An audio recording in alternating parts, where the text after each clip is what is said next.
It's made for a child's head, but my head luckily is quite small. Fortunately, you have a tiny... Oh, it is a bit, yeah. What are you laughing at? No, I have to be very serious now. Very serious. Hey. Hey. Hey.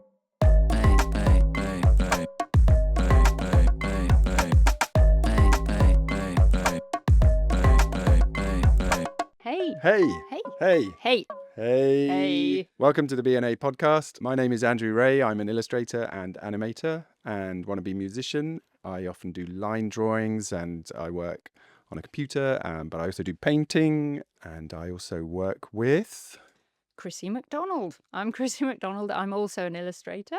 Essentially, I'm quite analog. I like working with my hands, and I also do stained glass models. Often work with photographers to create a still life scene. We met at university in a different century, literally a different century. Yeah. Studying illustration at Brighton, which was a brilliant place to be. We just were drawn to each other. Yeah. Beautiful. So we were friends first. Then we got together. So we were a couple, but also working separately as illustrators. Being an illustrator was a lot more geeky than it is now. I think we were quite a room full of geeks, I would say. Most people didn't know what illustration was even, did they? I mean, I think people are more aware of it now, but... Yeah, very lovely group of people, like suddenly meeting a room full of your people. After there was this kind of incentive from the start that the older year would let you know that you have to kind of raise the money to bring your show to London at the end when you graduate. Tradition was you would hold lots of parties, put on loads of events and wear a lot of fancy dress, which got into a lot of costume making. Which we're still doing to this day. Yes. I think that was quite a nice way of starting out, really, knowing that we just had to put on loads of parties and raise money. And it kind of brought us all together as a group, didn't it? And then made us carry on doing that as we went out into the real world. Yeah. So we were a really tight group, did our final show, brought it up to London, and then realised that illustration is a very solitary profession. So we wanted to stay together and formed a group called Peep Show Collective. And we got a studio together and we started doing exhibitions together, just helping each other out with portfolios. We would kind of lug portfolios around London and take each other's folios to people. I think that's always been something nice about the world of illustrators is illustrators tend to support each other, even though we're sort of essentially in competition with each other. Yeah. And every time we'd meet a new potential client, we'd ask them if they knew anyone else who might want to see our portfolio. And then that sort of created this long spidery web of people that we would go and see all around London. As part of our collective, various jobs, when I needed extra help, everyone would just get on board and help. I did one quite big advertising project, which meant that I had to get a separate studio and a team of assistants. And that was also through someone we'd met,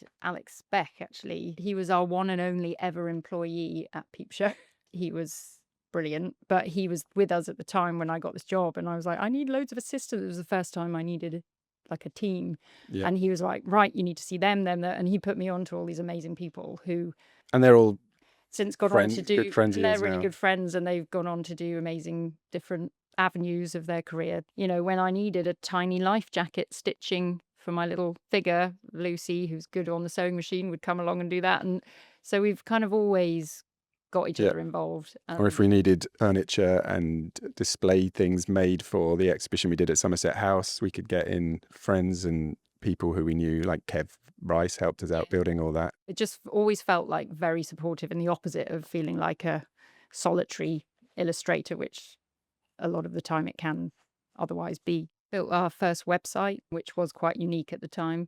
I think the reason we called ourselves Peep Show is also it was like the website was a peephole into our folios. It was just a little peep, tiny little folio. Files about this big. Yeah. And it was also kind of a really lovely time where everyone was making little websites and you were kind of experimenting and trying new things that you'd not tried before. And everyone would have a links page of all the people that they like and their work they would like. You could go to someone's website and then go off to another website and go on these like long trails of different work that you could look at. And it was just a really lovely time before we all got sort of sidelined into these kind of little silos of like Instagram or everything, you know, where like these corporations kind of own you and stuff. Like back then we were all desperately trying to keep away from AOL or from these big companies who were like trying to keep you in these little bits of the internet. Our first proper website after we did it ourselves was actually designed by other Brighton graduates from the graphic design course who went on. They formed Senep, which is actually, they're doing amazing things now, web design and game design. It was their kind of showpiece, so they put so much work in for the money we gave them. But it became an award-winning website, and which was like a slideshow, and it was all interactive. And so again, it was just a lot of everyone getting involved and helping each other out, really. Back when you made websites that did all sorts of crazy things. We recently made a new website, and we were trying to get back to that kind of feeling of that excitement of the early days of the internet. We've basically formed our own thing, the two of us, called Moonhead. We're now Moonhead Studios. Since having kids, it works better to kind of be more of a cottage industry like together, where we're doing our own separate things, but then we come together to collaborate. Everything we do, we kind of run it past each other, don't we? Yeah. And now the kids do as well. I was making some little sculptures recently, and then my daughter said, "That needs a little bum on it." And I was like, you're right, Rita. It definitely does need a little bum on it. I think we're brutally honest with each other. We're literally sitting back to back in a small studio at the moment. So we can just turn around and dip in, and I'll turn around and go, "Needs more pink." That's generally my advice. Generally, it needs more pink. And you're like, "Stop staring into space and do something." I have a tendency to overthink things somewhat and into paralysis. We definitely value each other's opinion a lot. Yeah, and it really helps to have someone to bounce ideas off, doesn't it? Because if you're just sat there like on your own going, "What am I going to do for this? What?" And particularly in illustration brief, when it's about coming up with an idea, we both come from that background of communication and ideas, so it's fun to sit and chat over coffee about even if it's a job you're doing, I'll help with the ideas. And which is often the most fun bit as well, isn't it? And then we're coming up with the ideas. We did an installation of yours. Well, I kind of was the producer on that. So even though it was your artwork, I helped produce it, figure out how to make it 3D. There was a job I couldn't do that you did kind of with me, for me. Oh, yeah. In my style. Yeah, as close as I could. Yeah. I think we've always been so kind of in tune with each other. It's kind of second nature. You don't really have to think about it. Yeah, I guess so, yeah. Help each other. So it makes sense to do more collaborative work now. Yeah. So we're planning on doing some animation work together, aren't we? And combining my model making 3D aesthetic, which is without an outline, I guess, with some of your line work. Yeah. And I tend to bring a lot more colour and pattern. Yeah. And you can draw a lot better than I can. And we've been putting on some events recently. For many years, we've been doing these events called Heavy Pencil, where we get artists to come and draw, and we project up on the wall. Gemma Tortella at the ICA started a night there, inviting different illustrators and DJs.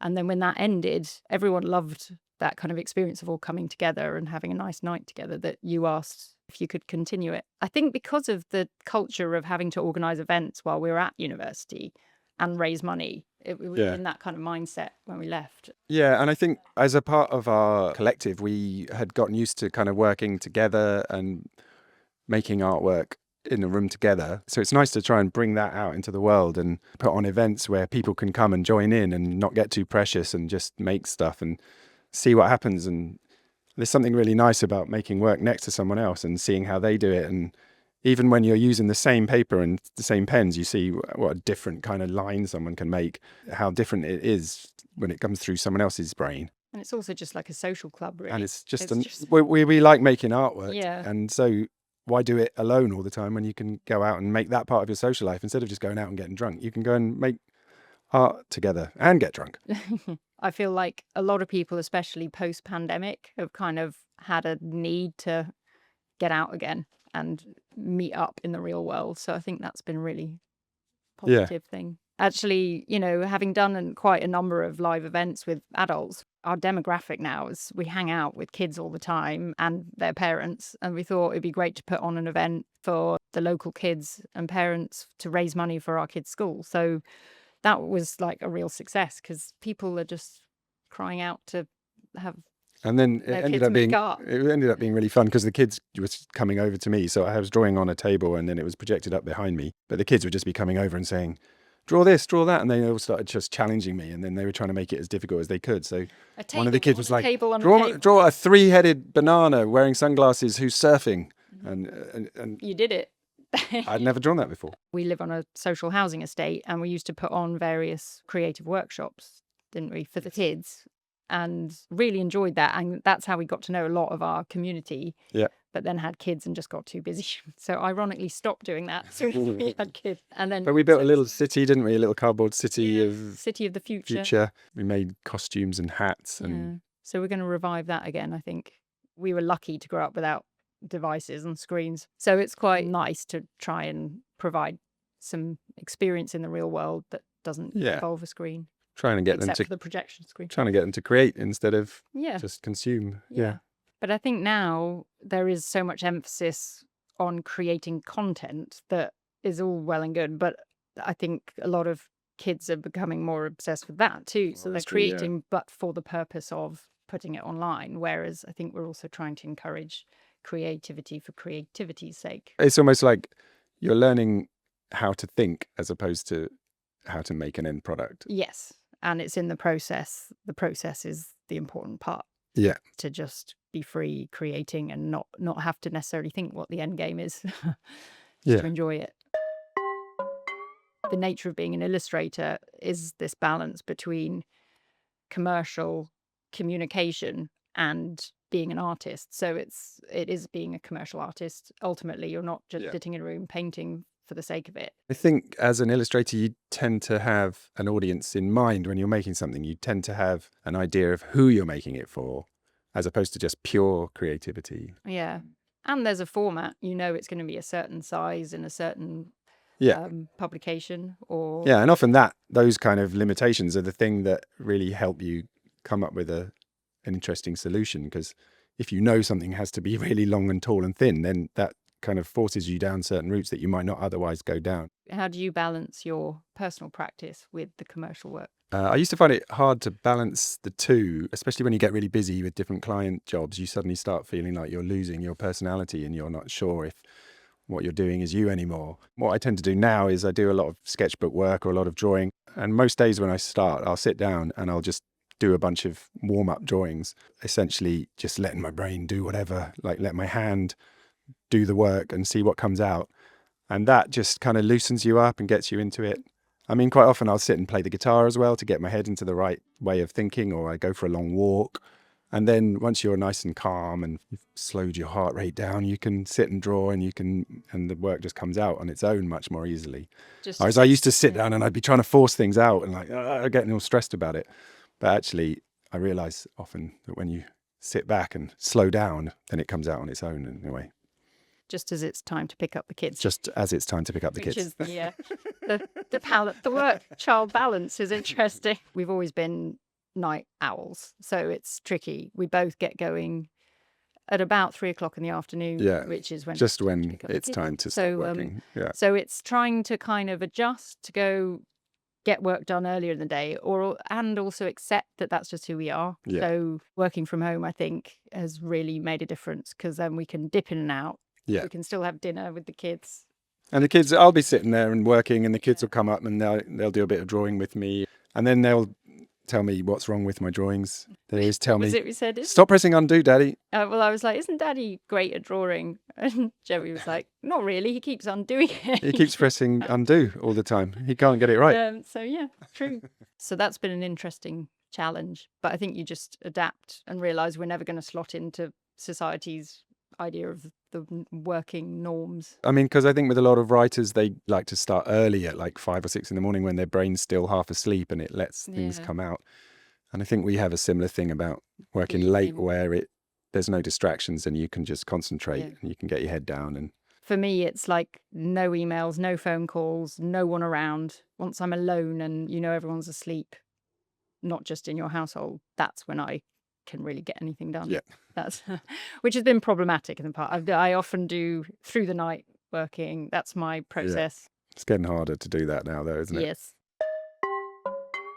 I think my work appeals to the kids in the sense that they can see it and hold it and they pick it up and literally break it sometimes. But it's kind of a natural segue into just creating work with them. I think naturally kids like to make things. But you've always been good at like working with a kit of parts, haven't you? And then you combine those things together. So that's really good for kids' creativity. They can have a sort of kit to work with, and then they Yeah. could just be slotting it together and seeing how it comes together. And I can see, when I've not been in the studio for a bit and I return to it, when they've been in there repositioning things and making something new. It's problematic with glass, particularly when they were Stained glass toddlers. and lead in the house, it was not No lead. necessarily Well, I've the scrapped best. the lead, so now I'm doing my stained glass with laser cut plywood, and I'm exploring other techniques as well. So I'm kind of coming up with my own thing that's not traditional stained glass, and also just aesthetically I'm trying to do something more contemporary. Now the kids are a bit older, it's slightly less hazardous, but the glass flying is not ideal. They love playing with glass. Yeah, it's fine.